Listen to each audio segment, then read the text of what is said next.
The house on Hollow Hill had been abandoned for decades. No one dared go near it, not after the strange happenings and whispers of death that surrounded it. But when Lucas and his friends dared each other to explore, they didn't know that the house wasn't just haunted, it was hungry. As the group of friends approached the house, an eerie silence surrounded them. The wind had stopped, and the usual sounds of the night seemed to fade. The house stood tall, dark, and imposing against the moonlit sky. Its windows were like black eyes, watching them, waiting for them to enter. They pushed open the creaking door and stepped inside. The air was thick, as if it had been trapped for years. The walls seemed to groan under the weight of their footsteps, the floors cracking with every move. The house was old, but it was the smell that hit them first: decay, rot, and something worse, something unnatural. "Let's just take a quick look around," Lucas said, his voice shaky. But his friends were already retreating to the back of the house, drawn by the promise of something hidden in the dark.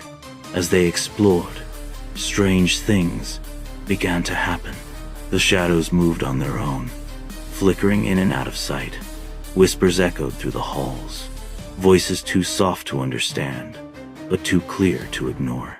The air grew colder the deeper they ventured, and the walls seemed to close in around them. They found a door, hidden behind a thick curtain of dust. It was locked, but the rusted handle gave way with a push. The room beyond was filled with old furniture, covered in white sheets, and in the center of the room, an old decaying mirror stood against the wall. When they looked into the mirror, they saw more than their own reflections.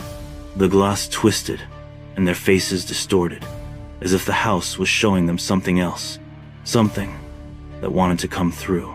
One by one, the friends backed away, their hearts pounding in their chests. And then, as the last one stepped back, the door slammed shut behind them, trapping them in the room. Panic set in. They banged on the walls, screamed for help, but the house seemed to laugh at their attempts. The whispers grew louder, now accompanied by the sound of something dragging across the floor. Something heavy, something desperate.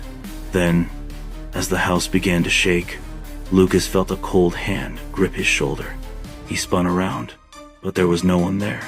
But the whispers weren't whispers anymore. They were words, harsh and cold, and they came from the walls themselves. "Leave, or join us." It was too late. The house was alive, and it was never going to let them leave.